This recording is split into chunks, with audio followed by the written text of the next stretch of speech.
तय हो गया। मैं मर न जाऊं तो मरने की चिंता मत करो। जब मरना होगा तो मरेंगे, जीना होगा तब जिएंगे। जो धन मिलेगा मिलेगा, जो चला जाएगा चले जाएगा, जो मान मिला सो मिला, जो गया सो गया। भगवान की जो शक्ति है वो माया है। वो क्या करती है? दो प्रकार की है। दुष्टों में तो भगवान और संतों की निंदा करा के उनका जल्दी रास्ता साफ करती, और भक्तों में सज्जनों में उनकी सेवा और उनका सत्संग करा के उनको भी जल्दी मुक्त कर देती। भगवान की माया शक्ति के दो कारण। दुष्टों में और थोड़ी दुष्टता का रंग लाके हिरण्याकश्यपु का ठिकाना कर दिया, और प्रहलाद में भक्ति भर के और चमका दिया। रावण को और थोड़ा भड़का दिया गया। कंस को देवकी का 8वां, पहले वाला 8वां कि आखिरी वाला 8वां नारद जी ने करके कंस की दुष्टता को और गति दे दी ताकि जल्दी ठिकाने लग जाए। तो आप अगर भगवान के रास्ते जाते हैं तो सत्संग के द्वारा, दुख विघ्न बाधा निंदा के द्वारा दुष्ट तो नरकों में जाएंगे और आपकी घड़ाई पिटाई गुटाई में आप ईश्वर की तरफ ज्यादा जाएंगे। ये भगवान की माया की दो शक्तियां हैं।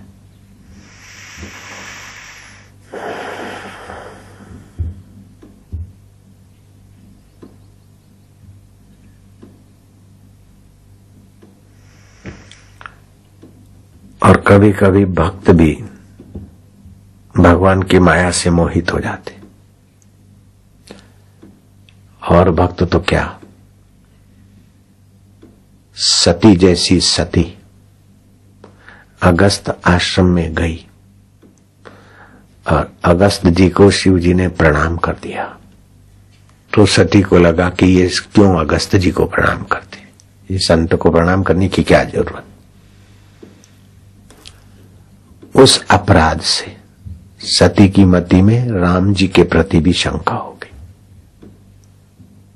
ऐसा मेरा अपना अनुमान है, ये मेरे शास्त्र के आधार पर नहीं बोल रहा। और राम जी अगर आदि नारायण भगवान होते तो हाय सीते करके क्यों जाते। तो राम जी की परीक्षा लेने की हुई। तो शिव जी को कहते कि मैं जिसको आप मर्यादा पुरुषोत्तम भगवान राम अवतार हरि नारायण अच्युत परमेश्वर मानते हैं, मैं उनका दर्शन करने जाना चाहती हूं। तो शिव जी को खटका हुआ, बोले परीक्षा मत लेना। लेकिन उस अच्युत की माया ऐसी कि सती की बुद्धि भी शिव जी की अवहेलना करने वाली हो गई। तो और महिलाओं की क्या हालत, और बच्चों की माइयों की बेचारे की क्या ताकत। शिव जी ने मना किया परीक्षा मत लेना। और सती हाय सीते सीते बन बन डगर डगर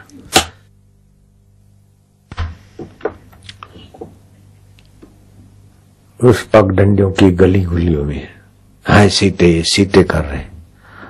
और सती ने सीता का रूप धारण करके दूर से दिखाई दी ताकि राम जी सीता समझ के दौड़ के आते हैं कि नहीं आते।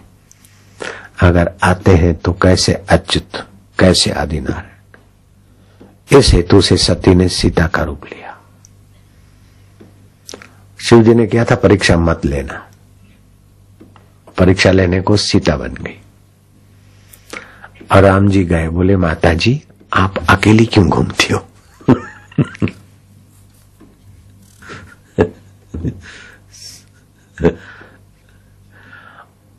और फल यह हुआ कि दक्ष के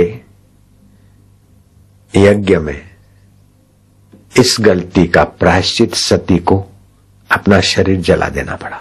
ध्यान देना, देवता का शरीर भावमय होता है, पंचभौतिक नहीं होता। और फिर पर्वतीय इलाकों में किसी श्रेष्ठ पुरुष के यहाँ जन्मी और तप किया, कोटि जन्म लगी रगर हमारी, वरऊं तो शंभु न तो रहूं कुमारी। फिर पार्वती कहलाई। तो महाराज, जब सती जैसी की श्रद्धा संत के प्रति अथवा अपने प्रति की आज्ञा के प्रति अवहेलना कर लेती तो साधारण जीव की क्या हालत। तो भाई क्या करें अब? तो आप श्रद्धा की रक्षा के लिए छोटे आदमी की सलाह मत लो। आप अपने जो दैनिक कार्य है या चिंतन है उसमें हीन की शरणागति मत लो, उच्च की शरण जाओ। ऊंचे सुलझे हुए महापुरुष के वचनों के अनुसार और ऊंचे में ऊंचे भगवान का जो सुमरन है, प्रार्थना करते करते भगवान सद्बुद्धि दे। तो सद्बुद्धि है कि मन की कल्पना है वो शास्त्र से सम्मत कर लो।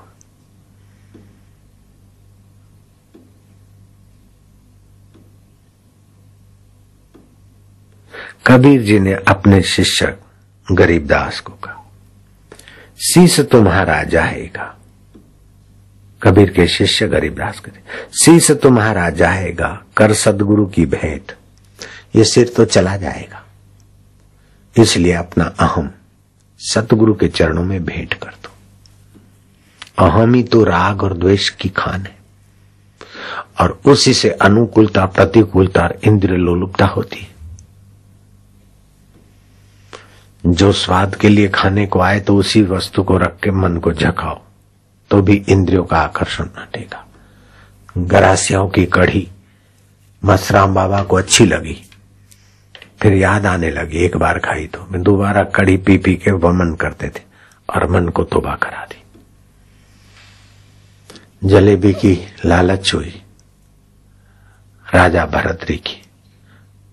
दुकान वाले ने कहा साधु हुआ फिर भी जलेबी का शौक नहीं गया, जाओ मजूरी करो कमाओ।